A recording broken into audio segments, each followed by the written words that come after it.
Hello दोस्तों, मैं हूं नीतीश राठौर। आज हम करेंगे सीआरपीसी का चैप्टर 15। ये बताता मजिस्ट्रेटों से परिवाद। तो कंप्लेंट टू मजिस्ट्रेट, इसमें सेक्शन है 200 से 203 तक। तो इसमें हम पहला सेक्शन देखते हैं। पहला सेक्शन कहता है परिवादी की परीक्षा। जो कंप्लेंट कर रहा है उस व्यक्ति की परीक्षा के बारे में बताता है। तो एग्जामिनेशन ऑफ कंप्लेनेंट ये बताता है परिवाद पर किसी अपराध का संज्ञान करने वाला मजिस्ट्रेट, जो पर कोई कंप्लेंट आई है उस पर संज्ञान कर रहा है अगर कोई मजिस्ट्रेट, तो परिवादी की और यदि कोई साक्षी उपस्थित है तो उसकी शपथ पर परीक्षा करेगा। अगर कोई कंप्लेंट की जा रही है तो जिसने कंप्लेंट की है और जो विटनेस है उनकी परीक्षा की जाएगी। ऐसा परीक्षा का सारण लेखबद्ध किया जाएगा और परिवाद और साक्षियों द्वारा तथा मजिस्ट्रेट द्वारा हस्ताक्षर किया जाएगा। तो पहला क्लॉज ये कह रहा है अगर कोई कंप्लेंट आई है तो उस पर संज्ञान कब किया जाएगा। मजिस्ट्रेट पहले विटनेस और परिवादी की परीक्षा करेगा, एग्जामिनेशन करेगा और शपथ पर परीक्षा करेगा और उसे लिख लेगा। पहला क्लॉज कह रहा है। फिर आगे बताता है परंतु क्या है इसमें, परंतु जब परिवाद लिख कर किया जाता है, अगर कोई कंप्लेंट है वो लिख कर की जाती है तब मजिस्ट्रेट के लिए परिवादी या साक्षी की परीक्षा आवश्यक नहीं है। अगर लिख के कोई कंप्लेंट की गई है तो फिर कोई परिवादी की और साक्षियों की परीक्षा करना आवश्यक नहीं है। अब इसमें 2 पॉइंट दे रखे हैं।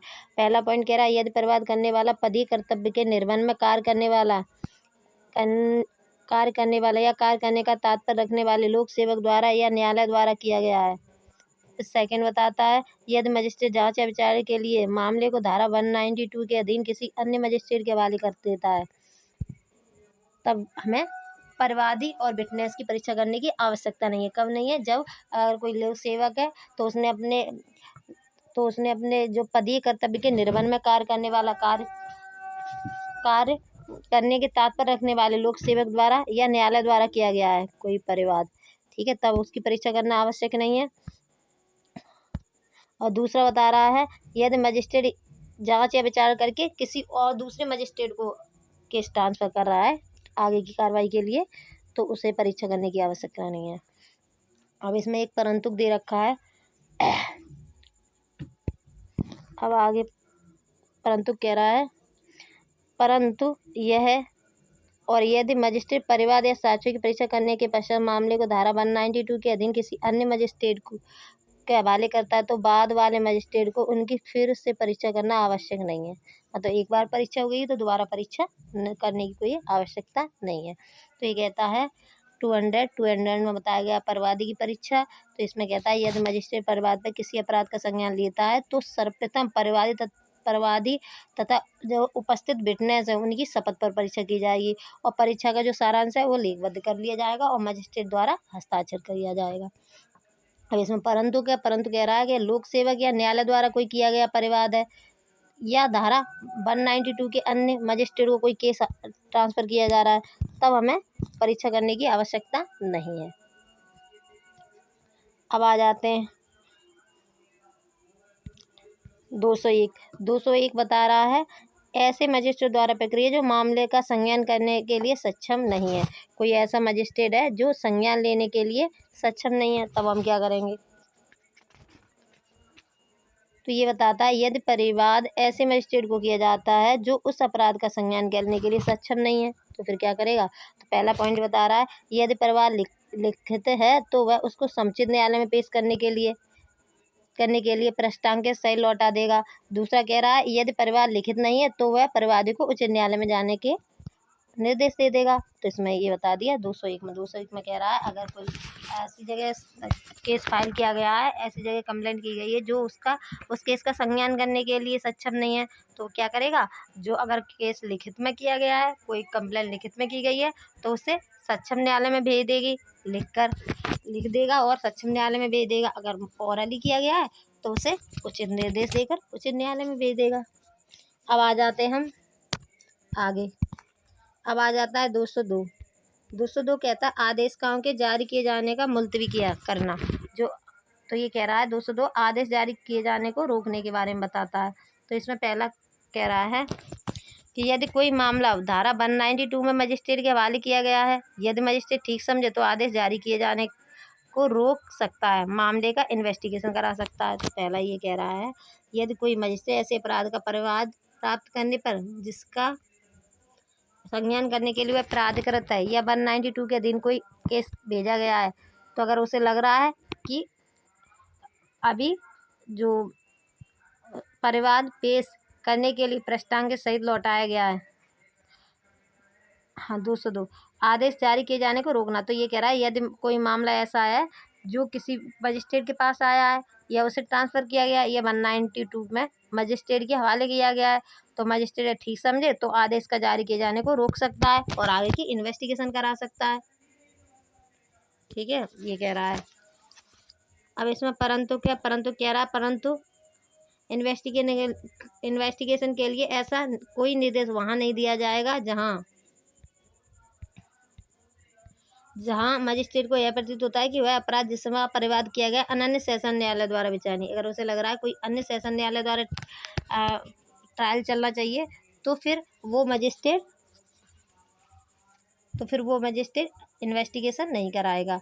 बी कह रहा है यदि परिवाद किसी न्यायालय द्वारा नहीं किया गया तब तक कि परिवाद की या उपस्थित साक्षियों की धारा 200 के अधीन शपथ पर परीक्षा नहीं कर ली जाती। जब तक विटनेस और कंप्लेनेंट की जो कंप्लेंट करा उसकी अगर परीक्षा नहीं हो जाती तब तक हम आगे की कार्रवाई नहीं करा सकते। अब इसमें क्लॉज 2 दे रखा है। क्लॉज 2 कह रहा है उपधारा 1 के अधीन किसी जांच में यदि मजिस्ट्रेट सही समझता है तो साक्षियों को शपथ पर साक्ष्य ले सकता है। तो क्या कर सकता है, विटनेस है उनसे ओथ ले सकता है। अब आगे, परंतु यदि मजिस्ट्रेट को यह प्रतीत होता है कि वह अपराध जिसका परिवाद किया गया अनन्य सेशन न्यायालय द्वारा विचारणीय है, तो यदि परिवाद से अपने सब साक्षियों को पेश करने की अपेक्षा करेगा और उनकी शपथ पर परीक्षा करेगा। ठीक है, तो विटनेस को बुलाएगा और क्या करेगा, उसकी परीक्षा करेगा। थर्ड कह रहा है यदि उपधारा 1 के अधीन अन्वेषण किसी ऐसे व्यक्ति द्वारा किया जाता है जो पुलिस अधिकारी नहीं है, तो उस अन्वेषण के लिए उसे वारंट के बिना गिरफ्तार करने की शक्ति के सिवाय पुलिस थाने के भारसाधक अधिकारी को इस संहिता द्वारा प्रदत्त सभी शक्तियाँ होंगी। ठीक है, तो ये कहता है हमारा 202। तो 202 सीधा सीधा ये कह रहा है यह धारा 202 सीधा सीधा ये कह रहा है यदि कोई मामला मजिस्ट्रेट को भेजा गया है या धारा 192 मजिस्ट्रेट के हवाले किया गया है, तो मजिस्ट्रेट ठीक समझे तो आदेश का जारी किए जाने को रोक देगा और आगे की इन्वेस्टिगेशन करा लेगा। ठीक है, ये कह रहा है। अब आ जाते हैं 203। 203 कह रहा है परिवाद का खारिज किया जाना। तो ये कह रहा है डिसमिस ऑफ कंप्लेंट। तो कब कंप्लेंट को डिसमिस किया जाएगा ये बताता है 203। 203 कह रहा है यदि परिवादी के और साक्षियों के शपथ पर किए गए कथन पर और धारा 202 के अधीन जांच या अन्वेषण परिणाम पर विचार करने के पश्चात मजिस्ट्रेट की यह राय है कि कार्रवाई करने के लिए पर्याप्त आधार नहीं है, तो यह परिवाद खारिज कर देगा और ऐसे प्रत्येक मामले में वह ऐसा करने के अपने कारणों को संक्षेप में अभिलिखित करेगा। ये बताता है 203। 203 कह रहा है यह धारा 202 में जांच, इंक्वायरी या ट्रायल के बाद मजिस्ट्रेट की राय में कार्रवाई के लिए कोई पर्याप्त आधार नहीं है, तो परिवाद को क्या करेगा, वो खारिज कर देगा। तो ये कह रहा है 203 में अगर कोई मजिस्ट्रेट है उसने इंक्वायरी कराई और ट्रायल करने के बाद उसे लगता है कि इसमें कोई आगे की कार्रवाई करने के लिए पर्याप्त आधार नहीं है, तो फिर क्या करेगा, वो खारिज कर देगा, डिसमिस कर देगा। अब आ जाते हैं हम चैप्टर 16। चैप्टर 16 बताता है मजिस्ट्रेट के समक्ष कार्रवाई का प्रारंभ होना। तो जो कार्रवाई है वो मजिस्ट्रेट के सामने कैसे प्रारंभ होगी उसके बारे में बताता है चैप्टर 16। अब इसमें बताता है, ये चैप्टर है 204 से 210 तक है। पहली सेक्शन देखते हैं। तो पहला सेक्शन कहता है 204 आदेश का जारी किया जाना। जो आदेश का है वो कैसे जारी किए जाएंगे वो बताता है।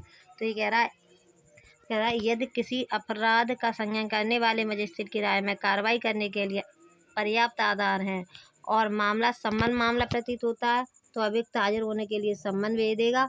अगर मामला वारंट मामला प्रतीत होता है तो वह वारंट भेज देगा। ठीक है, बस ये इतना ही इम्पोर्टेंट है।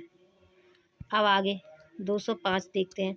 205 कह रहा है मजिस्ट्रेट का अभियुक्त को व्यक्ति की हाजिरी से अनुमति दे सकना। अगर मजिस्ट्रेट है तो किसी अभियुक्त को व्यक्तिक हाजिरी से अमुक्ति भी दे सकता है, ये बताता है 205।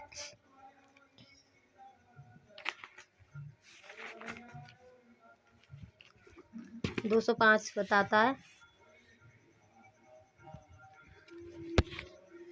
व्यक्तिक हाजिरी से अभिमुक्ति, अभियुक्त को उपस्थिति से मुक्ति दे दी गई है 205 में। तो ये बताता है जब कभी कोई मजिस्ट्रेट सम्मन जारी करता है तब यदि उसे ऐसा करने के कारण प्रतीत होते हैं तो वह अभियुक्त को व्यक्तिगत हाजिरी से अमुक्ति दे सकता है और अपने प्लीडर द्वारा हाजिरी के लिए बोल सकता है। तो पहला क्या कह रहा है, पहला कह रहा है अगर न्यायालय को लगता है किसी व्यक्ति को व्यक्तिगत हाजिरी से अमुक्ति दे देनी चाहिए अभियुक्त को, तो वह दे सकता है। सेकंड में ये कह रहा है किंतु मामले की जांच या विचार करने वाला मजिस्ट्रेट स्वविवेक के अनुसार कार्रवाई की किसी भी प्रकरण में अभियुक्त को व्यक्तिगत हाजिरी का निर्देश दे सकता है। तो ये क्या, पहले में कह दिया छूट दे सकता है। सेकंड क्लॉज कह रहा है अगर उसे लगता है जब भी लगेगा कि उसे आना चाहिए, बुलाना चाहिए अभियुक्त को, तो उसे बुला सकता है। तो ये 205 कह रहा है जब मजिस्ट्रेट सम्मन जारी करता है तो यदि उसे ठीक लगे तो अभियुक्त को व्यक्तिगत हाजिरी से मुक्त कर सकता है कि कोई बात नहीं, मत आना, आप अपने प्लीडर द्वारा उपस्थित हो जाना। सेकंड में ये कह रहा है अगर न्यायालय को लगता है और कोई कार्रवाई में लगता है कि अभियुक्त को बुलाना चाहिए तो वो कभी भी बुला सकता है। अब आ जाते हैं हम 206। 200 कह रहा है छोटे अपराधों के मामले में विशेष सम्मन। छोटे अपराधों के मामले में विशेष सम्मन, जो छोटे मामले हैं उनमें जो सम्मन वगैरह है उसके बारे में बताता है। तो ये कह रहा है पहला क्लॉज, यदि किसी छोटे अपराध का संज्ञान करने वाले मजिस्ट्रेट की राय में मामले को धारा 260 या 261 के अधीन संक्षिप्त निपटाया जा सकता है तो वह मजिस्ट्रेट उस दशा के सिवाय जहां उन कारणों से जो लेखबद्ध किए जाएंगे उसकी प्रतिकूल राय अभियुक्त से यह अपेक्षा करते हुए उसके लिए सम्मन जारी करेगा कि वह निर्दिष्ट तारीख को मजिस्ट्रेट के समक्ष या तो स्वयं या प्लीडर द्वारा हाजिर हो। तो पहला क्लॉज ये कह रहा है कोई छोटे अपराध का धारा 260 या 261 के अनुसार संक्षिप्त निपटाया जाएगा, मतलब जल्दी से जल्दी निपटाया जाएगा। दोषी होने के अविवेचन पर 1000 रुपये का जुर्माना लगा सकता है। ठीक है,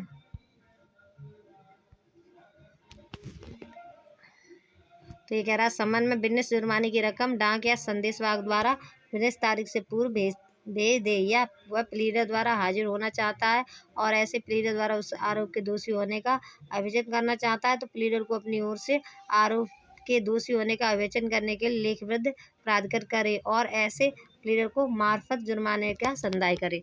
तो पहला क्लॉज ये कह रहा है कि जो छोटे अपराध है, छोटे अपराध को धारा 260 और 261 के अनुसार संक्षिप्त निपटाया जाएगा। पहला कह रहा है ठीक है, संक्षिप्त निपटाया जाएगा। अगर वो जो सम्मन देने जाता है तो उसके हाथ भी वो जो जुर्माना है वो भिजवा सकता है। ठीक है, यह अपने प्लीडर द्वारा भी उपस्थित हो सकता है। फिर इसमें परंतु क्या कह रहा है, परंतु ऐसे सम्मन में विनिर्दिष्ट जुर्माने की रकम 1000 रुपये तक होगी। ठीक है, तो जो छोटे अपराध है उनमें कितना जुर्माना हो सकता है, 1000 रुपये तक का। फिर आगे कह रहा है क्लॉज 2 में कह रहा है सम्मानीय अपराध भी इस धारा में जोड़े जा सकते हैं। जो सम्मानीय अपराध हैं वो भी इस सेक्शन द्वारा जोड़े जा सकते हैं। फिर क्लॉज 3 ये कह रहा है ऐसे मामलों में सम्मन जारी किया जाएगा। तो ये कह रहा है राज्य सरकार किसी मजिस्ट्रेट को धारा 1 में द्वारा प्रदत्त शक्तियों का प्रयोग किसी ऐसे अपराध के संबंध में करने के लिए जो धारा 320 के अधीन सम्मानीय है या कारावास, जो कारावास से जिसकी अवधि 3 मास से अधिक नहीं है या जुर्माने से या दोनों से दंडनीय है अधिसूचना द्वारा विशेष रूप से वहाँ सशक्त कर सकती है जहाँ मामले के तथ्यों और परिस्थितियों का ध्यान रखते हुए मजिस्ट्रेट की राय है कि केवल जुर्माना अधिरोपित करने में न्याय के उद्देश्य पूरा हो जाएगा। तो ये कह रहा है जिसमें 206 में छोटे मामलों के बारे में बताया गया है। तो ये कह रहा है छोटे अपराधों में सम्मन। तो ये पहला क्लॉज ये कहता है कि छोटे अपराधों को द्वारा 260 और 261 के अनुसार संक्षिप्त निपटाया जाएगा, जल्दी से जल्दी निपटाया जाएगा। फिर कह रहा है कि परंतु बता रहा है कि जो जुर्माना होगा छोटे अपराधों में 1000 रुपये तक का होगा। फिर बता रहा है आगे कि सम्मानीय अपराध भी इस धारा में जोड़े जा सकते हैं। जो सम्मानीय अपराध भी इस धारा में जोड़े जा सकते हैं, ऐसे मामलों में सम्मन जारी किया जाएगा। अब आ जाते हैं हम आगे। आगे बताता है 207 बता रहा है अभियुक्त को पुलिस रिपोर्ट या अन्य दस्तावेज की प्रतिलिपि देना। तो अभियुक्त को जो पुलिस रिपोर्ट वगैरह उसकी प्रतिलिपियां दी जाएंगी, ये बताता है 207। तो 207 कह रहा है अभियुक्त को निःशुल्क प्रति देना दी जाएगी। पहला कहता है किसी ऐसे मामले में जहाँ कार्रवाई पुलिस रिपोर्ट के आधार पर संसिद्ध की गई है, मजिस्ट्रेट निम्नलिखित में से प्रत्येक की प्रतिलिपि अभियुक्त को अविलंब देगा। पुलिस रिपोर्ट की देगा, 154 की जो FIR है उसकी देगा, फिर 161 का बयान है उसकी देगा, 164 के बयान है उसकी देगा। फिर 5 में बता रहा है 173 की उपधारा 5 के अधीन पुलिस रिपोर्ट के साथ मजिस्ट्रेट को भेजी गई है वो रिपोर्ट के बारे में बताएगा। ठीक है, ये बताता है। फिर बता रहा है इसमें एक परंतु दे रखा है, परंतु मजिस्ट्रेट खंड 3 में निर्दिष्ट कथन के किसी भाग को परिशीलन करने में ऐसे निवेदन के लिए पुलिस अधिकारी द्वारा दिए गए कारणों पर विचार करने के पश्चात यह निर्देश दे सकता है कि कथन के उस भाग के या उसके ऐसे प्रभाव की जैसा मजिस्ट्रेट ठीक समझे एक प्रतिलिपि अभियुक्त को दे। ठीक है, तो ये जो भी और डॉक्यूमेंट है उसकी भी प्रतिलिपि देगा, बस यही है। अब आ जाते हैं हम आगे।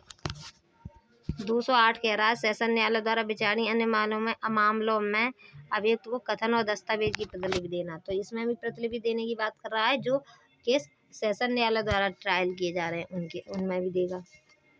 अब आ जाते आगे। 209 कह रहा है जब अपराध अनन्य सेशन न्यायालय द्वारा विचारणीय तब मामला का सुपुर्द किया जाना। अगर कोई केस ऐसा है जो अनन्य सेशन न्यायालय द्वारा विचारणीय तो फिर क्या करेंगे, तो कह रहा है जब पुलिस रिपोर्ट पर या अन्यथा संसिद्ध किसी मामले में अभियुक्त मजिस्ट्रेट के सक्षम हाजिर होता है या लाया जाता है यह और मजिस्ट्रेट को यह प्रतीत होता है कि अपराध अनन्य सेशन न्यायालय द्वारा विचारणीय, कोई और सेशन न्यायालय है तो उसके द्वारा विचारणीय है, तो फिर कह रहा है धारा 207 208 के प्रबंधों का अनुपालन करने के पश्चात सेशन न्यायालय को सुपुर्द करेगा। तो फिर क्या करेगा, सेशन न्यायालय को केस भेज देगा और जमानत से संबंधित संहिता के प्रबंधों के अधीन रहते हुए अभियुक्त व्यक्ति को अभिरक्षा में जब तक लिए प्रतिपेषित करेगा जब तक कि सुपुर्दगी नहीं कर दी जाती। फिर बी कह रहा है जमानत से संबंधित संहिता के प्रबंधों के अधीन रहते हुए विचारणा के दौरान और समाप्त होने तक अभियुक्त की अभिरक्षा में प्रतिपेषित करेगा, मतलब अपनी अभिरक्षा में रखेगा। फिर सी कह रहा है मामले का अभिलेख तथा दस्तावेज और वस्तु यदि कोई योजना साक्ष्य में पेश किया जाना है उस न्यायालय को भेजेगा। फिर आगे कह रहा है मामले के सेशन न्यायालय को सुपुर्द किए जाने की लोक अभियोजक को सूचना देगा। तो अगर तो इसमें कह रहा है 209 में अगर न्यायालय मजिस्ट्रेट को लगता है कि ये केस सेशन न्यायालय द्वारा विचारणीय है तो फिर क्या करेगा, 207 208 में जो बताए गए हैं प्रतिलिपि वगैरह देना जो भी तो वो डॉक्यूमेंट की प्रतिलिपि देके सेशन न्यायालय को सुपुर्द कर देगा। और फिर बता रहा है अगर जब तक सुपुर्दगी नहीं हो जाती तब तक जो अभियुक्त है उसे अपनी अभिरक्षा में रखेगा। ठीक है, और सी बताता है मामले के अभिलेख हैं जो दस्तावेज है वो उस न्यायालय को भेज देगा जिस न्यायालय को केस ट्रांसफर किया गया है। फिर डी बताता है मामले के सेशन न्यायालय को सुपुर्द किए जाने की लोक अभियोजक को सूचना देगा कि जो केस है वो सेशन कोर्ट में ट्रांसफर कर दिया गया है, इसकी सूचना लोक अभियोजक को देगा। अब आ जाते हैं आगे। 210 बताता है परिवाद वाले मामले में अनुसरण की जाने वाली प्रक्रिया और उसी अपराध के बारे में पुलिस का अन्वेषण। तो इसमें दोनों की बात कर रहा है कि अगर कोई केस ऐसा है जिसमें कंप्लेंट भी की गई है और पुलिस रिपोर्ट पर भी कार्रवाई चल रही है, इन्वेस्टिगेशन चल रही है, तो मजिस्ट्रेट क्या करेगा, मजिस्ट्रेट जो परिवाद आया है तो उसकी आगे इन्वेस्टिगेशन कराना है, तो इन्वेस्टिगेशन पहले से ही चल रही है तो फिर न्यायालय क्या करेगा, उसे रोक देगा। रोकने के बाद जो पुलिस रिपोर्ट है वो पुलिस वालों से कहेगा इन्वेस्टिगेशन करने के लिए, और जो इन्वेस्टिगेशन कर रहे हैं उसकी रिपोर्ट मंगाएगा। रिपोर्ट मिलने के बाद वो देखेगा कि अगर यही केस है या अलग केस है और क्या रिपोर्ट है, तो अगर लगता है उसे कि ये उसी केस से संबंधित है तो उसी रिपोर्ट से आगे की कार्रवाई करेगा। अगर लगता है दोनों केस अलग अलग है तो फिर क्या करेगा, उसकी अलग कार्रवाई करेगा और उस वाले केस की, परिवाद वाले केस की अलग कार्रवाई शुरू कर देगा। ये बताता है 210 में। अब आ जाते हैं हम चैप्टर 17। चैप्टर 17 बताता है चार्ज के बारे में। इसमें सेक्शन है 211 से 224। तो इसमें पहला सेक्शन आता है 211 आरोप की अंतर्वस्तु।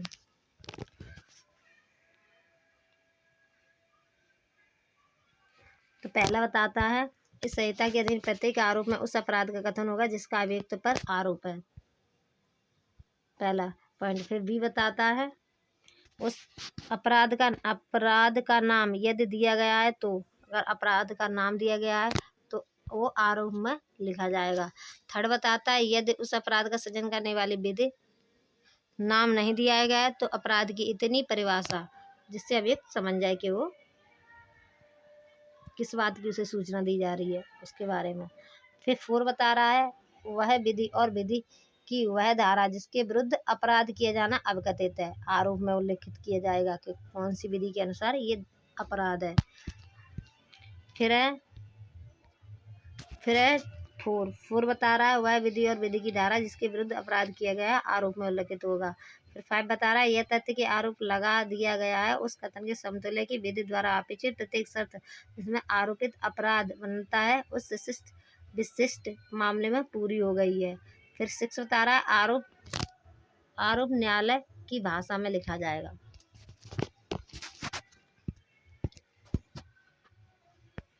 तो ये बता रहे हैं हमारा 211 बता रहा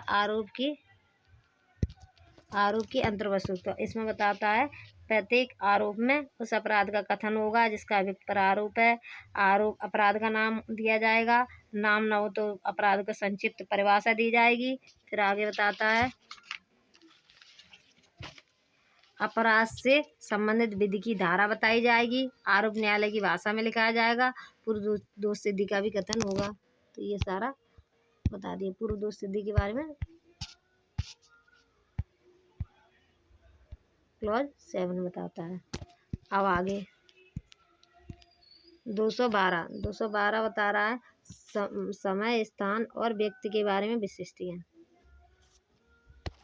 212 तो 212 का पहला कहता है आरोप में अपराध का समय, स्थान तथा व्यक्ति के बारे में जिसके अपराध किया तथा जिसके विरुद्ध किया गया वो सारी डिटेल लिखी जाएगी और समय बताया जाएगा, स्थान बताया जाएगा, व्यक्ति के बारे में बताया जाएगा।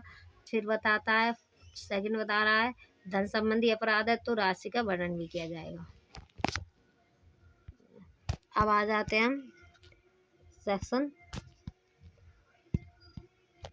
सेक्शन 213 बताता है अपराध किए जाने की रीत के बारे में बता रहा है। तो यदि आरोप से अपराध की पूर्ण सूचना नहीं मिलती है तो अपराध की रीत का वर्णन करना होगा।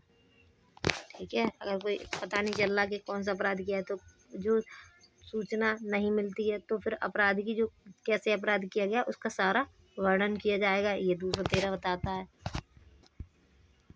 अब आ जाते हैं हम 214 कह रहा है शब्दों का अर्थ लगाया जाना। तो ये कह रहा है अपराध करने के लिए शब्दों का उपयोग किया गया है, जो अपराध के लिए जो शब्दों का प्रयोग किया गया है उनका अर्थ वैसे ही लगाया जाएगा जैसे उस विधि में दिया गया है। तो जैसे उसी विधि में दिया गया वैसे ही लगाया जाएगा जिससे अधीन वह अपराध दंडनीय है।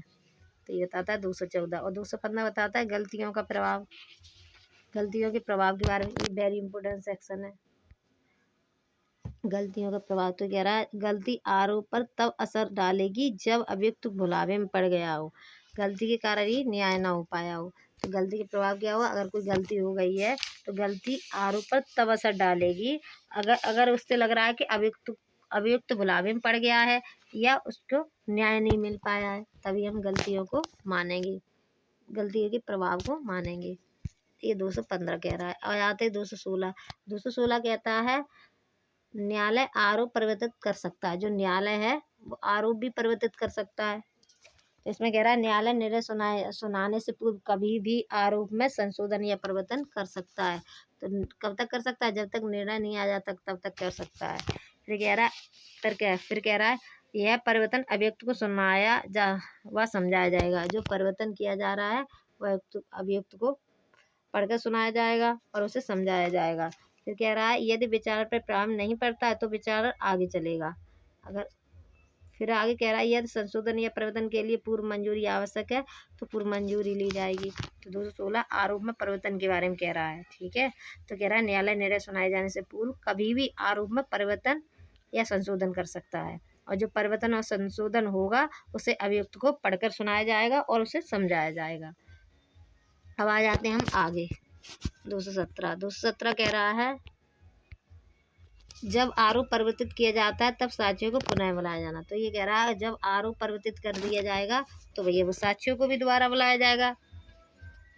कह रहा न्यायालय यदि आवश्यक समझे तो आरोप में परिवर्तन या संशोधन करने के बाद अगर न्यायालय को लगता है कि अब इस जो चार्ज है उसमें परिवर्तन कर दिया गया है, संशोधन कर दिया गया है, तो उसे लगता है तो वो साक्ष्यों को किसी ऐसे साक्षी को जिसकी परीक्षा की जा चुकी है पुनः बुलाने के लिए सम्मन कर सकता है। पुनः भी बुला सकता है, दोबारा भी बुला सकता है। ठीक है। किसी अन्य ऐसे साक्षी को भी जिसे न्यायालय आवश्यक समझे बुलाने की अनुज्ञा दी जा सकती है। तो किसी को भी वो बुला सकता है दोबारा अगर परिवर्तन और आरोप में परिवर्तन कर दिया गया है। तो 217 सिर्फ ये कह रहा है कि न्यायालय यदि आवश्यक समझता है तो आरोप में परिवर्तन या संशोधन के बाद साक्षियों को पुनः बुला सकता है सम्मन करके। अब आ जाते हैं हम आगे। अब आ जाते हैं हम 218 कह रहा है ये आरोप के संयोजन के बारे में बताता है 218। तो 218 बताता है विभिन्न अपराधों के लिए पृथक आरोप, जो अलग अलग अपराध हैं उनके लिए अलग अलग आरोप लगेगा। तो पहला क्लॉज ये कह रहा है प्रत्येक अपराध के लिए पृथक आरोप तथा प्रत्येक विचारण होगा। तो अगर जो चाहे कोई भी अपराध हो अगर पृथक पृथक है तो उसका आरोप भी पृथक पृथक होगा और उसका ट्रायल भी पृथक होगा। पहला कह रहा है। सेकंड इसमें परंतु कह रहा है यदि अभियुक्त का लिखित आवेदन है तथा मजिस्ट्रेट की राय में है तो अभियुक्त के विरुद्ध किन्हीं आरोपों का विचारण एक साथ भी किया जा सकता है। अगर मजिस्ट्रेट को लग रहा है या अभियुक्त ने कहा है कि मेरा इन केसों का ट्रायल एक साथ कर दो तो फिर वो एक साथ भी कर सकता है। अब आ जाते हैं आगे। 219 कह रहा है एक ही वर्ष में किए गए एक ही किस्म के 3 अपराधों का आरोप एक साथ लगाया जा सकता है।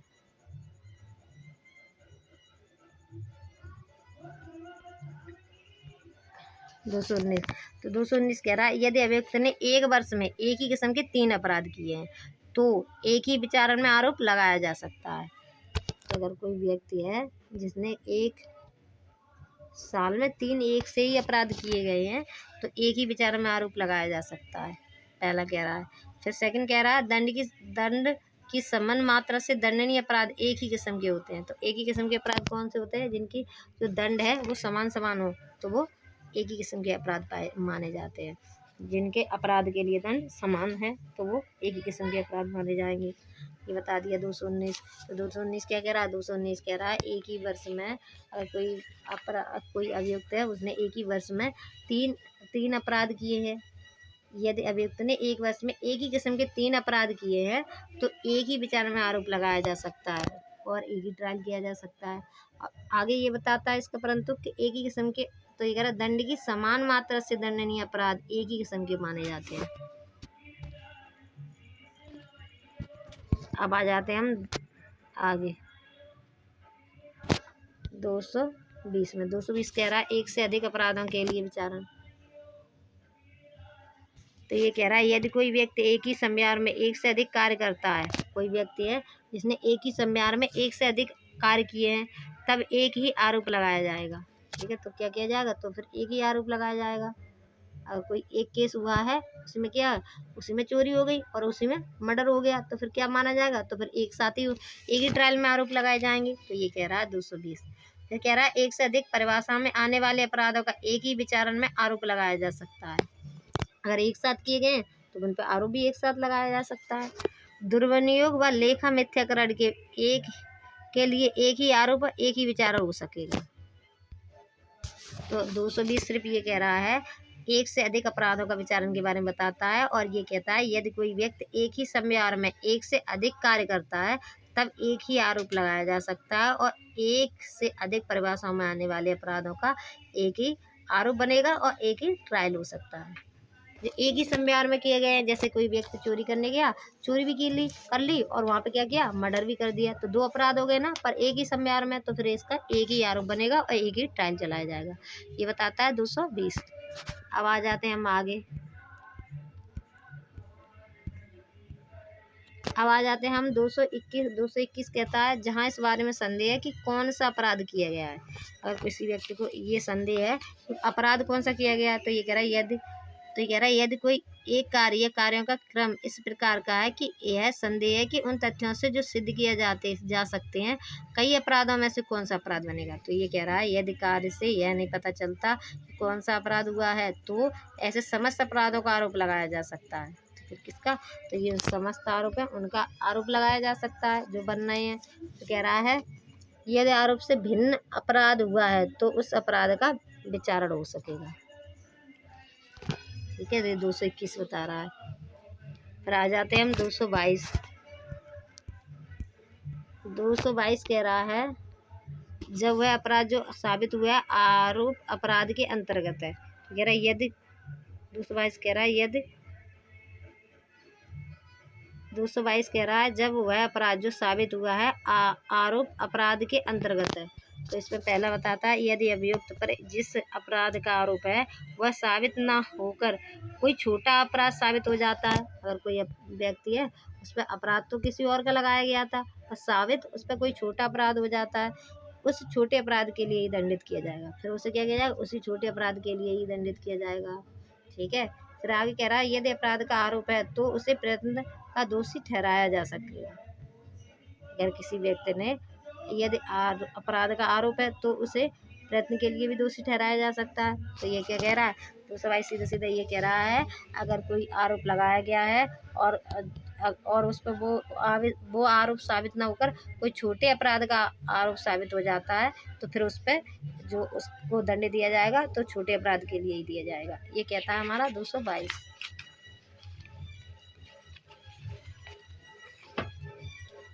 अब आ जाते हैं हम 223।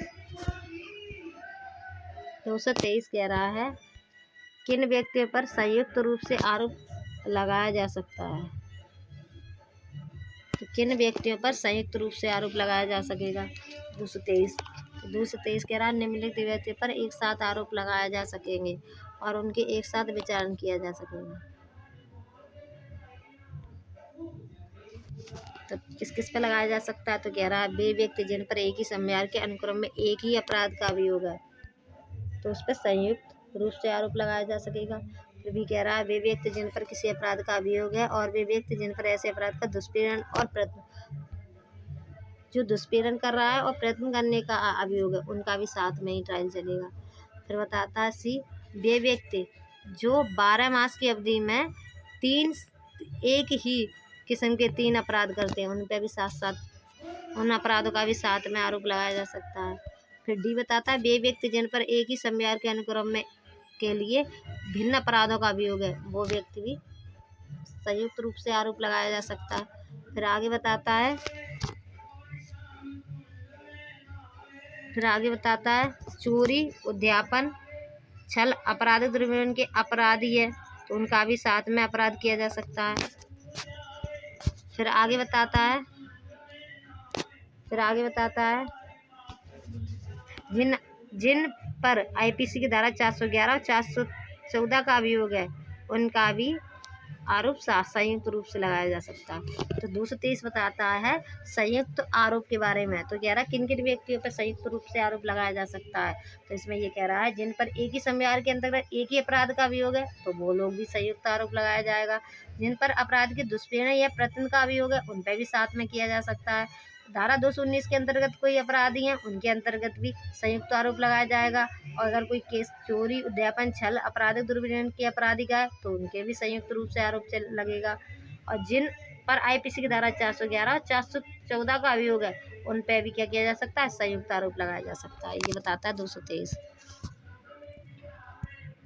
अब आ जाते हैं हम 224 बताता है कई आरोपों में से एक के लिए दोष सिद्ध पर शेष आरोप को वापस लेना। तो ये कहता है कई आरोपों में से एक के लिए दोष सिद्ध पर शेष आरोप को वापस ले जाना। तो ये कह रहा है अगर कोई व्यक्ति ऐसा है जिस पे कई आरोप लगाए गए हैं और कई आरोप में से एक सिद्ध हो जाता है तो अगर एक सिद्ध हो गया है तो और जो अपराध है उन्हें वापस ले लिया जाएगा। ये बताता है हमारा 224। तो 224 कह रहा है यदि एक से ज़्यादा आरोप में से एक अपराध के लिए दोष सिद्ध की जाती है तो अभियोजन का संचालन या परिवादन न्यायालय की सहमति से शेष आरोपों को क्या कर दिया जाएगा, वापस ले लिया जाएगा।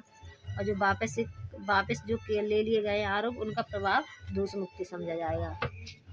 ये बताता है हमारा चैप्टर 17 ने बताया हमें आरोप के बारे में। अब आ जाते हैं हम चैप्टर 18। चैप्टर 18 बताता है सेशन न्यायालय के समक्ष विचारण। तो बताता है सेशन कोर्ट में ट्रायल कैसे चलेगा, वो बताता है।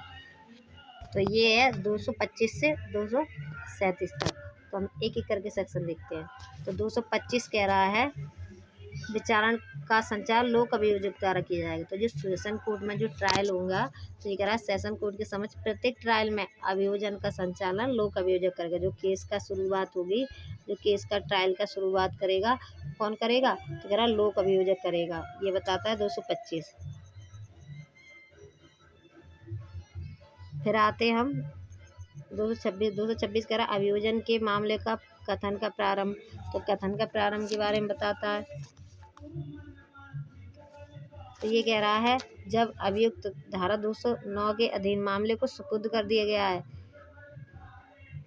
तो न्यायालय के समक्ष हाजिर होगा या लाया जाता है, तब अभियोजन अपने मामले का कथन अभियुक्त के विरुद्ध लगाए गए आरोप का वर्णन करते हुए और यह बताते हुए आरंभ करे कि अभियुक्त के दोष को किस साक्ष्य से साबित करने की प्रस्तावना करता है। तो ये कह रहा है 226 के लोक अभियोजक होगा तो जो अभियुक्त के विरुद्ध जो भी एविडेंस वगैरह है उनके बारे में बताएगा। 226 कह रहा है। और 227 कह रहा है यदि मामले के अभिलेख और उसके साथ दी गई दस्तावेज विचारण कर लेने पर और निमित्त अभियुक्त को अभियोजन निवेदन की सुनवाई कर लेने के पश्चात न्यायाधीश यह समझता है कि अभियुक्त के विरुद्ध कार्रवाई करने के लिए पर्याप्त आधार नहीं है। अगर न्यायालय को लग रहा है, सब चीज़ देखने के बाद न्यायालय को लगता है कि नहीं जो अभियुक्त है उसके विरुद्ध कोई समुचित आधार नहीं है ट्रायल चलाने का, तो फिर क्या करेगा? उसे अनुमोचन कर देगा। ये बताता है 227। अब आगे 228 कह रहा आरोप का विवेचन किया जाना। तो कह रहा अगर वो जो उसकी सुनवाई वगैरह सुनने के बाद जो कार्रवाई है उसे करने के बाद न्यायाधीश को लगता है कि नहीं इसने तो आरोप किया है, तो फिर क्या करेगा?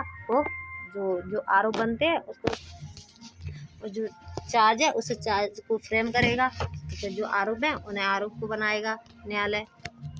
ठीक है, ये बताता है 228। अब ये आ जाते हैं 229 कैसा कहता है दोषी होने का विवेचन। यदि अभियुक्त दोषी होने का विवेचन कर लेता है तो न्यायालय उसे क्या करेगा? लेखबद्ध कर लेगा और उसे दोष सिद्ध कर देगा। ये आगे कार्रवाई करने की आवश्यकता नहीं होगी। तो फिर क्या करेगा? अगर दोषी होने का उसने विवेचन कर लिया अभियुक्त ने, तो फिर न्यायालय क्या करेगा? लेखबद्ध कर लेगा और उसे दोष सिद्ध कर देगा। अब आ जाते हैं 230 ये कह रहा है कि अभियुक्त क्या कह देता है? अभियुक्त कहता है नहीं मैंने ये अपराध नहीं किया है, इनकार कर देता है विवेचन करने के लिए। तो फिर क्या करेगा न्यायालय? आगे की कार्रवाई करेगा। और आगे की कार्रवाई में क्या करेगा? यदि अभियुक्त विवेचन करने का इनकार करता है या विवेचन नहीं करता है या विचारण किए जाने का दावा करता है तो धारा 229 के अधीन दोष सिद्ध नहीं किया जाएगा। तो न्यायाधीश साक्ष्य की परीक्षा करने के लिए ये तारीख नियत करेगा और अभियोजन को आवेदन पर किसी साक्षी को हाजिर होने के लिए कोई दस्तावेज या अन्य चीज़ें पेश करने के विवश करने के लिए कोई आदेश का जारी कर सकता है। तो 230 ये कह रहा है अगर अभियुक्त कह देता है कि नहीं मैंने ये अपराध नहीं किया है और मैं तो अपना केस चलाऊँगा, तो फिर न्यायालय क्या करेगा? जो अगर उससे फिर कहेगा एक तारीख निश्चित कर देगा, कहेगा तुम्हारे फेवर में कोई डॉक्यूमेंट हो या कोई विटनेस वगैरह हो तो उस तारीख को आप उपस्थित करो। ये कह देता है 230 में। अब आ जाते हैं 231 कह रहा है अभियोजन के लिए साक्ष्य। तो अभियोजन के लिए साक्ष्य कह रहा है ऐसे नियत तारीख पर न्यायाधीश ऐसा सब साक्ष्य लेने के लिए अग्रसर होगा जो अभियोजन के समर्थ पेश किए गए हैं। ठीक है, तो न्यायालय सारे साक्ष्य लेने के लिए सक्षम होगा। फिर आगे आ जाते हैं। आगे कहता है 232 में दोष मुक्ति। तो कह रहा है यदि संबंध विषय के बारे में अभियोजन साक्ष्य लेने, अभियुक्त की परीक्षा करने और अभियोजन और प्रतिरक्षा को सुनने के पश्चात न्यायाधीश का यह विचार है कि इस बात पर का साक्ष्य नहीं है कि अभियुक्त ने अपराध किया, तो न्यायाधीश दोष मुक्ति का आदेश दे देगा। तो फिर क्या करेगा? अगर न्यायालय को लगता है कि नहीं इसने अपराध नहीं किया है तो फिर उसे दोष मुक्ति का ऑर्डर दे देगा। अब आ जाता है 233 प्रतिरक्षा प्रारंभ करना। अगर जहाँ अभियुक्त धारा 232 के अधीन दोष मुक्त नहीं किया जाता है तो वहाँ उससे अपेक्षा की जाएगी कि अपनी प्रतिरक्षा प्रारंभ करे। तो उससे कहा जाएगा क्या करो? तुम अपनी प्रतिरक्षा करो। प्रतिरक्षा के लिए जो अगर एविडेंस वगैरह हो तो उन्हें भी पेश करो। यदि अभियुक्त कोई लिखित कथन देता है तो न्यायाधीश उसे अभिलेख में फाइल कर लेगा। ये बताता है हमारा 233। अब आ जाते हैं 234 में फिर क्या हो जाएगा, बहस होगी। जब प्रतिरक्षा के साक्ष्यों की परीक्षा समाप्त हो जाती है तो अभियोजन अपने मामले का उपसंहार करेगा और अभियुक्त या उसका प्लीडर उत्तर देने के लिए हकदार होगा। तो ये बहस के बारे में बता दिया 234। अब 235 बताता है दोष मुक्ति या दोष सिद्धि का निर्णय। तो अब जब बहस और विधि प्रश्न सुनने के पश्चात न्यायाधीश मामले का निर्णय देगा, या तो दोष सिद्धि देगा या दोष मुक्ति देगा। और सेकंड कह रहा है क्लॉज, अगर न्यायालय को लगता है कि कोई अपराध ऐसा है जो 360 के प्रबंधों के अनुसार कार्रवाई करता है, तो दंड के प्रश्न में अभियुक्त को सुनेगा और विधि के अनुसार उसके बारे में दंडादेश देगा। तो 360 को भी यूज कर सकता है न्यायालय। अब आ जाते हैं हम 236 में बताइए पूर्व दोष सिद्धि। तो अब ये कह रहा है कि अब 236 में अगर कोई अभियुक्त है उसमें पहले भी कोई दोष सिद्धि हो चुकी है तो उसके बारे में भी बताया जाएगा और वो अभिलिखित किया जाएगा कि ये व्यक्ति पहले भी दोष सिद्ध किया जा चुका है। अब आ जाते हैं हम 237 बताता है धारा 199(2) के अधीन संसिद्ध मामले में प्रक्रिया। तो ये बताता है 237 कह रहा है धारा 199(2) के अधीन संसिद्ध मामले में संज्ञान पुलिस रिपोर्ट से भिन्न वारंट मामले की तरह ही किया जाएगा। तो कैसे किया जाएगा, वारंट मामलों की तरह ही किया जाएगा। पक्षकार की इच्छा पर विचार बंद कमरे में हो सकेगा और अधिक, ठीक है। तो जो अगर इसमें बताता है कि अगर कोई चाहता है कि उसका ट्रायल बंद कमरे में हो तो बंद कमरे में हो सकेगा, और बंद कमरे में अगर ट्रायल किया गया है फिर उसे कोई प्रकाशित कर देता है या कोई, तो फिर न्यायालय क्या करेगा, 1000 रुपये का उसके ऊपर जुर्माना लगा देगा। ये बताता है हमारा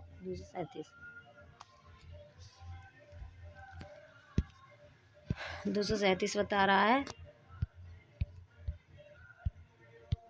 237 बताता है धारा 199(2) के अधीन संसिद्ध मामले में संज्ञान पुलिस रिपोर्ट से भिन्न वारंट मामलों की तरह किया जाएगा। तो कैसे किया जाएगा, वारंट मामलों की तरह किया जाएगा। पक्षकार की इच्छा पर जो ट्रायल है बंद कमरे में भी किया जा सकता है, और बंद कमरे में कोई ट्रायल किया गया है और कोर्ट ने मना कर दिया है प्रकाशन करने के लिए, फिर कोई प्रकाशन कर देता है तो उसे 1000 रुपये का जुर्माना लगाया जाएगा।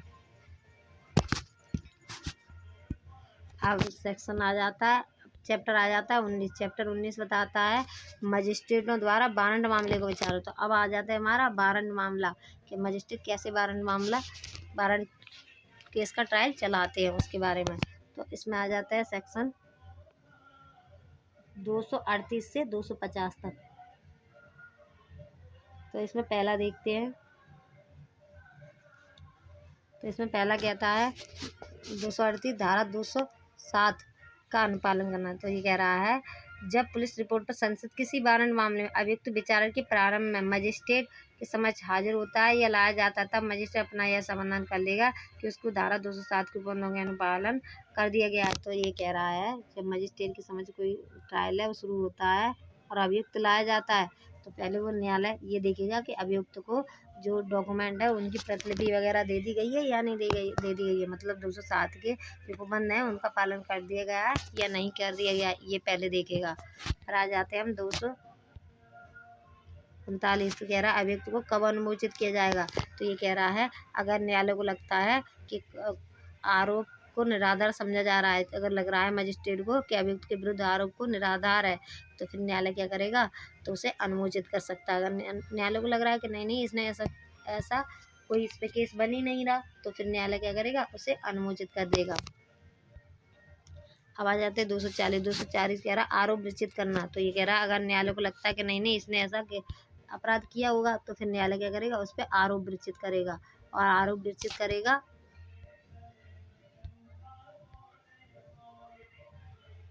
ठीक है। और सेकंड बताता है जब तक आरोप अभियुक्त को पढ़कर सुनाया और समझाया जाएगा और उससे पूछा जाए कि क्या हुआ है उस अपराध का जिसका आरोप लगाया गया है, दोषी होने का विवाद करता है या विचारण के लिए दावा करता है, तो ये पूछा जाएगा अभियुक्त से।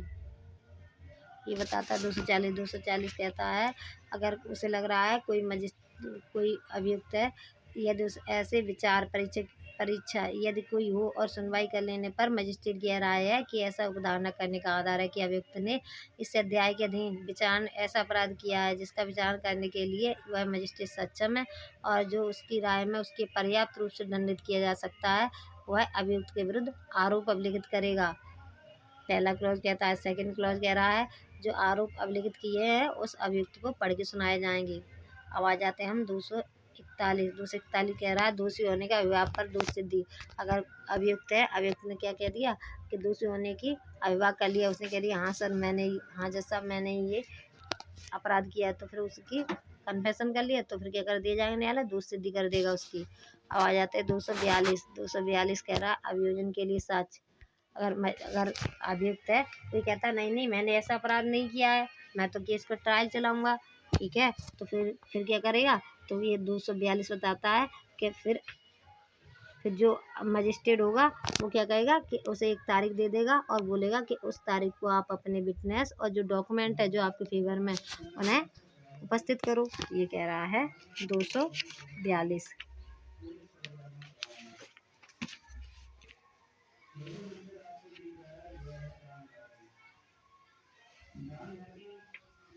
ठीक है, फिर आगे आ जाते हैं। आगे कह रहा है 243 बताता है प्रतिरक्षा का सच। तो कह रहा है कि जो अभियुक्त से अपेक्षा की जाए कि वह अपनी प्रतिरक्षा प्रारंभ करे और अपना साक्ष्य पेश करे, और यदि अभियुक्त कोई लिखित कथन देता है तो मजिस्ट्रेट को अभिलेख में फाइल में रख लिया जाएगा। और ठीक है, तो जो केस की फाइल होगी उसमें रख लिया जाएगा, एक अभिलेख मान लिए जाएंगे वो डॉक्यूमेंट। तो ये बताता है 243 में। अब आ जाता है 245 बताता है अभियोजन का साक्ष्य। तो अब क्या करेगा, अभियोजन जब पुलिस रिपोर्ट से भिन्न आधार पर संसित किसी वारंट मामले में मजिस्ट्रेट के समक्ष अभियुक्त हाजिर होता है या लाया जाता है, तब मजिस्ट्रेट अभियोजन को सुनने के लिए और ऐसा सब साक्ष्य लेने के लिए अग्रसर होगा जो अभियोजन के समर्थन में पेश किया जाए। ठीक है, तो क्या करेगा अभियोजक को सुनने के लिए और ऐसा सब साक्ष्य लेने के लिए अग्रसर होगा जो अभियोजन के समर्थन में पेश किया जाए। तो ये बताता है 244। अब आ जाते हैं हम 245 कह रहा है अभियुक्त को कब अनुमोचित किया जाएगा। तो अगर न्यायालय को मजिस्ट्रेट को लग रहा है कि नहीं इस पर कोई मामला सिद्ध नहीं हुआ है, तो फिर क्या करेगा, वो अभियुक्त को अनुमोचित कर देगा 245 में। अब आ जाते हैं 246 कह रहा है प्रक्रिया जहाँ अभियुक्त अनुमोचित नहीं किया जाता। अब जब अभियुक्त अनुमोचित नहीं किया जाता है तो वहाँ आगे की कार्रवाई की जाएगी। तो न्यायालय क्या करेगा, आगे की कार्रवाई करेगा। तो फिर आगे कार्रवाई में क्या करेगा, जो आरोप है उसकी फ्रेम करेगा, आरोप है उनको फ्रेम करेगा। अगर उसे लगता है कि नहीं अनुमोचित नहीं करना चाहिए, इसने ऐसा अपराध किया गया है, तो फिर क्या करेगा न्यायालय, जो मजिस्ट्रेट है उसे अभियुक्त के विरुद्ध आरोप लिखित रूप में विस्तृत करेगा। अब आ जाते हैं हम 247 का प्रतिरक्षा का साक्ष्य। तब अभियुक्त में अपेक्षा की जाए कि अब क्या करे, अपने प्रतिरक्षा को प्रारंभ करे, अपने डिफेंस में जो डॉक्यूमेंट वगैरह है या कोई विटनेस वगैरह है उन्हें पेश करे। ये बताता है हमारा 247। अब 248 बताता है दोष सिद्धि या दोष मुक्ति। तो अगर न्यायालय को लगता है पर्याप्त आधार है, अगर इसने आरोप किया है तो फिर क्या करेगा, दोष सिद्धि कर देगा, वरना दोष मुक्ति कर देगा। बताता है 248। और 249 बताता है परिवादी की अनुपस्थिति। 249 में बताता है अगर परिवाद करने वाला ही अनुपस्थित रहता है तो न्यायालय क्या करेगा। 249 तो ये कह रहा है परिवादी की अनुपस्थिति के बारे में बताता है। तो ये कह रहा है यदि मामला परिवाद पर संसित हुआ है, अगर कोई केस है जो परिवाद पर ही केस आया है, परिवाद किया गया, तो फिर क्या कराया जाएगा कि यदि मामला परिवाद पर संसित हुआ है तथा सुनवाई के दिन परिवादी उपस्थित नहीं है तो मजिस्ट्रेट अभियुक्त को क्या कर देगा, अनुमोचित कर देगा, डिस्चार्ज कर देगा। ये बताता है हमारा 249। ये बहुत ही इम्पोर्टेंट है। ये क्या कह रहा है, अगर कोई केस परिवाद पर फाइल किया गया और परिवादी उपस्थित नहीं है, ठीक है, अगर कोई केस है जो परिवाद पर ही संसित किया गया है तथा सुनवाई के दिन परिवादी अनुपस्थित है तो मजिस्ट्रेट क्या करेगा, अभियुक्त को अनुमोचित कर देगा। ये बताता है हमारा 249। और 250 क्या बताता है, उचित कारण के बिना अभियोग के लिए प्रतिकर। अगर कोई बिना अनुचित कारण के कोई अभियोग लगाता है तो फिर क्या करेगा जाएगा, न्यायालय उस पर प्रतिकर लगा सकेगा। 250 बता रहा है यदि बिना किसी उचित कारण के अभियोग लगाया गया है तो मजिस्ट्रेट प्रतिकर देने का आदेश दे सकता है। तो फिर न्यायालय क्या करेगा, उससे प्रतिकर दिलाएगा जिस व्यक्ति ने झूठा आरोप लगाया है। फिर आगे बता रहा है प्रतिकर न देने पर, अगर कोई व्यक्ति है जिस पर प्रतिकर लगाया है न्यायालय ने और उसने प्रतिकर नहीं दिया तो फिर क्या करेगा न्यायालय, उसे 30 दिन तक का सादा कारावास देगा। ठीक है, अब फिर आगे कह रहा है ये मामला सम्मन और वारंट मामला दोनों पर लागू होता है। ठीक है, तो ये मामला सम्मन मामला और वारंट मामला दोनों पर लागू होता है। ये बताता है हमारा 250 क्या कह रहा है, 250 कहता है यदि बिना किसी उचित कारण के अभियोग लगाया गया है किसी व्यक्ति पर, तो मजिस्ट्रेट प्रतिगत देने का उसे आदेश कर देगा, क्योंकि तुमने उसे फालतू में परेशान किया, तो न्यायालय क्या करेगा, प्रतिगत दिलवाएगा। और व्यक्ति अगर प्रतिगत नहीं देगा तो फिर न्यायालय उसे 30 दिन के लिए सादा कारावास में भेज देगा। और ये धारा सम्मन और वारंट दोनों मामलों पर लागू होती है। अब आ जाते हैं 220 बताता है मजिस्ट्रेट द्वारा सम्मन मामलों का विचारण। अब ये सम्मन मामलों के विचारण के बारे में कह रहा है 200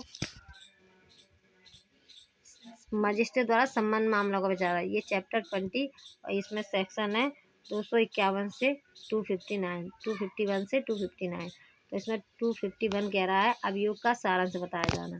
तो अभियोग है जब सम्मन मामले में अभियुक्त मजिस्ट्रेट के समक्ष हाजिर होता है। सम्मन मामले में कोई अभियुक्त है जो मजिस्ट्रेट के सामने लाया जाता है, तब उसे उस अपराध की विशिष्टताएं बताई जाएंगी जिसमें उस पर अभियोग है, और उससे पूछा जाएगा कि क्या वह दोषी होने का अभियोग करता है अथवा प्रत्यक्ष करना चाहता है, किंतु यह रीति आरोप विचित करना आवश्यक नहीं है। तो जो सम्मन मामला है उसमें चार्ज बनाने की आवश्यकता नहीं है। ये बताता है हमारा 251। तो 251 कह रहा है अगर कोई सम्मन मामला है उसमें अभियुक्त मजिस्ट्रेट के सामने हाजिर किया गया है, तो फिर क्या किया जाएगा, तो मजिस्ट्रेट उससे पूछेगा क्या आप दोषी होने का अभियोग करेंगे या अपनी प्रतिरक्षा करेंगे।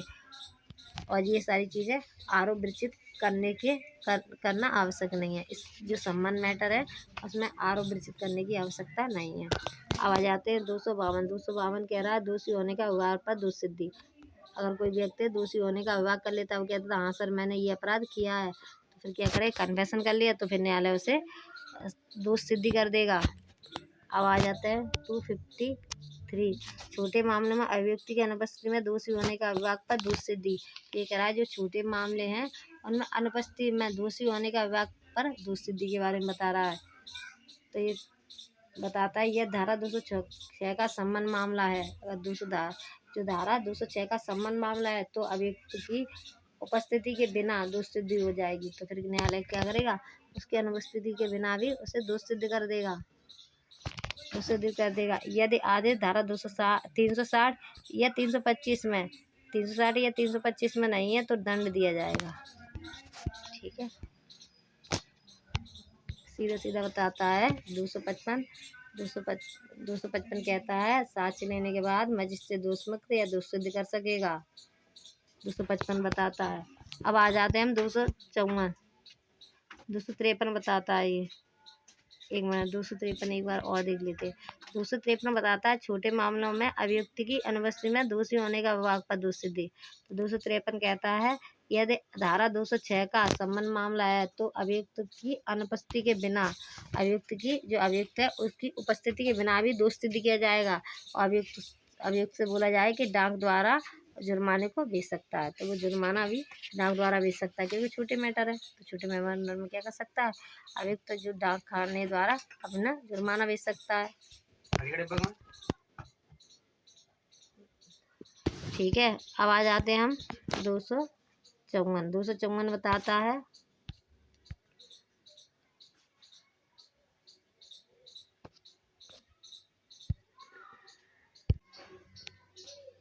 हाँ, अब देखते हैं हम सेक्शन 254 बता रहा है यदि अभियुक्त 254 बता प्रक्रिया जब दोष सिद्ध ना किया जाए। अब कोई दोष सिद्ध नहीं किया गया है, दोष सिद्ध ना किया जाए तब के बारे में बता रहा है। तो कह रहा है यदि अभियुक्त दोष सिद्ध ना किया गया हो तो अभियोजक का साक्ष्य लिया जाएगा। पहले अभियोजक से कहा जाएगा कि आपने किस आधार पर केस किया है, उसके आप जो डॉक्यूमेंट है दस्तावेज हैं वो आप दो। फिर वो डॉक्यूमेंट वगैरह देगा, अपने अभियोजक बताएगी कैसे किस आधार पर उसने केस किया है, और फिर उससे कहा जाएगा जो अभियुक्त है कि आप अपनी प्रतिरक्षा करें। तो ये वो अपनी प्रतिरक्षा करेगा कि आपने कैसे किन आधारों पे कह सकते हैं कि आपने ये अपराध नहीं किया है, तो उसके लिए वो प्रतिरक्षा देगा। फिर आगे तारा कोई दस्तावेज हो तो वह न्यायालय में जमा कर दिया जाएगा। कोई डॉक्यूमेंट वगैरह है वो न्यायालय में जमा कर दिए जाएंगे। विटनेस वगैरह बुलाए जा सकते हैं। तो ये बताता है हमारा 254 का क्लॉज थर्ड। फिर आ जाता है 255 कह रहा है दोष मुक्ति या दोष सिद्धि। तो अगर न्यायालय को लगता है इस व्यक्ति ने ये निर्णय पूरा मतलब पूरा ट्रायल चल जाता है। फिर अगर न्यायालय को लगता है इसे दोष सिद्ध करना है तो उसे दोष सिद्ध कर देगा। अगर न्यायालय को लगता है एविडेंस वगैरह के आधार पर कि निष्कर्ष निकलता है कि वह दोष सिद्ध किया जाना चाहिए तो उसे दोष सिद्ध कर देगा। फिर आ जाते हैं 256 कह रहा है परिवादी का हाजिर न होना या उसकी मृत्यु हो जाना। कोई परिवादी है वो क्या है, वो हाजिर भी नहीं हुआ है या उसकी मृत्यु हो गई है, तब क्या करेंगे 256 बताता है। तो कह रहा है यदि परिवादी की मृत्यु हो गई है या वह हाजिर नहीं होता है तो अभियुक्त को दोष मुक्त किया जा सकेगा। तो फिर क्या कर देंगे हम, जो अभियुक्त है उसे दोष मुक्ति कर देंगे। ये बताता है हमारा 256। यदि परिवादी की मृत्यु हो गई है या वह हाजिर नहीं होता है तो फिर अभियुक्त को दोष मुक्त कर दिया जाएगा। और फिर आगे बताता है, अब इसमें एक परंतु दे रखा है। परंतु कह रहा है परंतु जहां परिवादी का प्रतिनिधित्व प्लीडर द्वारा या अभियोजक का संचालन करने वाले अधिकारी द्वारा किया जाता है या जहां मजिस्ट्रेट की यह राय है कि परिवादी की व्यक्तिगत हाजिरी आवश्यक नहीं है, वहां मजिस्ट्रेट उसकी हाजिरी से उसे अविमुक्ति भी दे सकता है। फिर इसका सेकंड कहता है उपधारा 1 के प्रबंध जहां तक हो सके उन मामलों को भी लागू होंगे जहां परिवादी के हाजिर न होने का कारण उसकी मृत्यु है। ठीक है, अब आगे आ जाते हैं 257 पर परिवाद को वापस लेना। तो 257 बता रहा है परिवाद को वापस लेना। तो कह रहा है परिवादी किसी भी मामले में अंतिम आदेश से पहले जो केस किया है उसको वापस भी ले सकता है। कौन ले सकता है? जिसने केस फाइल किया है, जिसने कंप्लेंट की है, वो अपने केस को वापस भी ले सकता है निर्णय आने से पहले कभी भी। ये बताता है 257। अब बताता है 257 के बाद आ जाते हैं हम 258 कह रहा है कुछ मामलों में कार्रवाई को रोक देने की शक्ति। और न्यायालय को लगता है कि कोई मामला है उसमें कार्रवाई रोक देनी चाहिए तो उसे रोक भी सकता है। तो कह रहा है परिवार से भिन्न आधार पर संसिद्ध किसी सम्बन्ध मामले में कोई प्रथम वर्ग मजिस्ट्रेट अथवा मुख्य न्यायिक मजिस्ट्रेट या तो प्रथम वर्ग मजिस्ट्रेट या मुख्य न्यायिक मजिस्ट्रेट की पूर्व मंजूरी से कोई अन्य न्यायिक मजिस्ट्रेट ऐसे कारणों से जो उसमें द्वारा लिखबद्ध किए जाएंगे कार्रवाई के किसी भी प्रकरण पर कोई निर्णय सुनाए बिना रोक सकता है। तो न्यायालय क्या कर सकता है? कोई भी केस को रोक सकता है, ट्रायल को रोक सकता है। और जहां मुख्य साक्षियों के साक्ष्य को अभिलिखित किए जाने के पश्चात इस प्रकार कार्रवाई रोकी जाती है वहां दोष मुक्ति का निर्णय दिया जाएगा। तो अगर कोई विटनेस वगैरह है, अगर कोई एविडेंस वगैरह ले लिए गए हैं उसके बाद अगर कार्रवाई रोक दी गई है तो फिर हम उसे दोष मुक्ति मानेंगे कि दोष मुक्त कर दिया है न्यायालय ने उसे। और किसी अन्य दशा में अभियुक्त को छोड़ सकता है और उसे छोड़ने का प्रभाव अनुमोचन होगा। तो ये क्या कह रहा है? 258 कहता है कुछ मामलों में कार्रवाई का रोक दिया जाना। तो न्यायालय क्या करेगा? न्यायालय को संबंध मामले में अगर संबंध मामले से संबंधित कोई मैटर है तो प्रथम वर्ग मजिस्ट्रेट या मुख्य न्यायिक मजिस्ट्रेट अगर उसे लगता है कोई कार्रवाई रोक देनी चाहिए तो वो कार्रवाई रोक देगा। अगर कार्रवाई विटनेस वगैरह लेने के बाद, विटनेस वगैरह की परीक्षा वगैरह करने के बाद अगर रोकी गई है तो फिर हम उसे दोष मुक्ति माना जाएगा और अन्य आधारों पर अनुमोचन माना जाएगा। अब आ जाता है 259 वेरी इंपॉर्टेंट।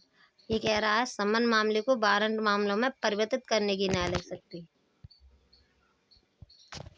259 तो ये कह रहा है यदि मजिस्ट्रेट को प्रतीत होता है कि न्याय के हित में किसी सम्बन्ध मामले का विचारण वारंट मामले की तरह होना चाहिए तो वह सम्बन्ध मामले को वारंट मामले में परिवर्तित कर सकता है।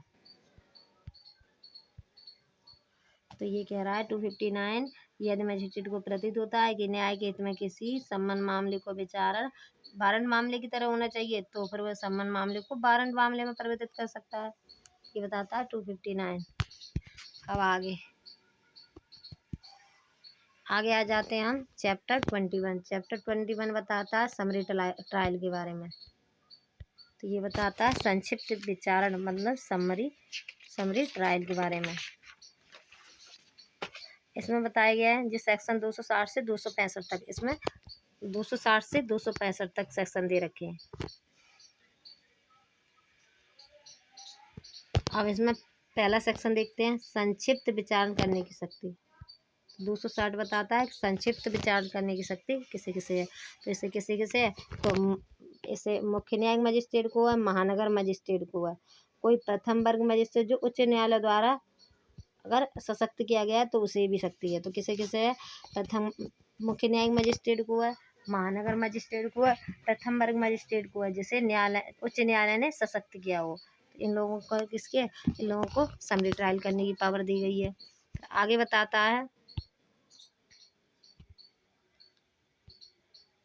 किन आधारों जो कौन से अपराध हैं जिनका समरी ट्रायल किया जा सकता है, तो ये बताया गया। तो पहला पॉइंट बताता है कोई अपराध ऐसा है जो 2 वर्ष की अवधि से अधिक दंड से दंडनीय नहीं है। अगर कोई अपराध ऐसा है जिसकी सजा 2 वर्ष से ज़्यादा की नहीं है, उसका समरी ट्रायल किया जा सकता है। सेकंड बताता है चोरी का अपराध या संपत्ति का मूल्य 2,000 रुपये से कम है। कोई चोरी से संबंधित अपराध है और उस संपत्ति का मूल्य 2,000 रुपये से कम है, तो उसका भी समरी ट्रायल किया जा सकता है। फिर थर्ड बताता है कि कोई चोरी की संपत्ति को प्राप्त करना या रखना जहां ऐसी संपत्ति 2,000 रुपये से अधिक नहीं है, मतलब चोरी तो नहीं की है पर वो चुराई हुई संपत्ति को अपने पास रखता है जो 2,000 रुपये से कम की है, तो उसका भी समरी ट्रायल हो सकता है। फिर आगे बताता है 214 के अधीन चुराई हुई संपत्ति को छिपाने या बयान करने की सहायता करना। इसमें क्या गया, या तो छिपाने की या बेचने की सहायता की है जिसका मूल्य 2,000 रुपये से कम है, उसकी भी क्या कर सकता है, समरी ट्रायल हो सकता है। फिर आगे बता रहा है कोई आईपीसी के सेक्शन 454 और 456 के अधीन अपराध है, उनका समरी ट्रायल हो सकता है। फिर आगे बताता है 504 जो सेक्शन 504 है, 504 और 506 हैं, तो जिसकी अवधि 2 वर्ष तक की हो सकेगी, या जुर्माना जिसकी सजा 2 वर्ष तक है और जुर्माना ये दोनों से दंडनीय है, उसकी भी समरी ट्रायल हो सकता है। फिर आगे बताता है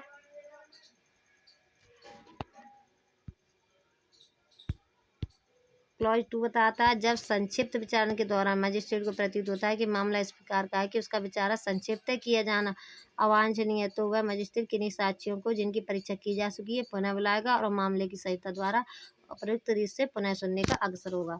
अगर सेकंड क्लॉज ये कह रहा है कि कोई केस है उसका समरी ट्रायल चल रहा है पर मजिस्ट्रेट को लगता है कि नहीं इसका समरी ट्रायल नहीं चलना चाहिए, तो फिर क्या करेगा, जिन साक्ष्यों की परीक्षा हो गई उन्हें पुनः बुलाएगा और केस को फिर जैसे नॉर्मल केस की सुनवाई होती है वैसे ही उसकी सुनवाई भी करेगा।